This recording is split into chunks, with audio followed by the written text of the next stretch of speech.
নতুন আরেকটি সংবাদে হাজির হয়ে গেলাম আমি শেখ জাকির আহমদ। লিটারে 2 টাকা কমলো জ্বালানি তেলের দাম।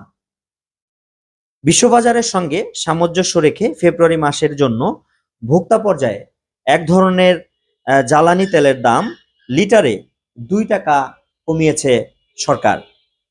শনিবার রাতে বিদ্যুৎ ও জ্বালানি ও খনিজ সম্পদ মন্ত্রণালয় বিভাগ এক সংবাদ বিজ্ঞপ্তিতে এই তথ্য জানিয়েছে। ভোক্তা পর্যায়ে ফেব্রুয়ারিতে প্রতি লিটার ডিজেলের দাম 100 টাকা, অকটেন 120 টাকা, পেট্রোল 116 টাকা এবং কেরোসিন 112 টাকা নির্ধারণ করা হয়েছে। জেডটিভি অনলাইন চ্যানেলের মাধ্যমে আমরা জানাতে চাই, যত পাম্প রয়েছে নারায়ণগঞ্জ শহর সহ অন্যান্য জেলাতে প্রতিটা পাম্পের মালিকদেরকে বলবো আপনারা অবশ্যই এটা কার্যকর ব্যবস্থা নেবেন এবং এটা কার্যকর করবেন সে আশাবাদ ব্যক্ত করে আজকের লাইভ এখানেই শেষ করছি। সকলে ভালো থাকুন, সুস্থ থাকুন এবং জেডটিভি অনলাইন লাইভ চ্যানেলের সাথেই থাকুন।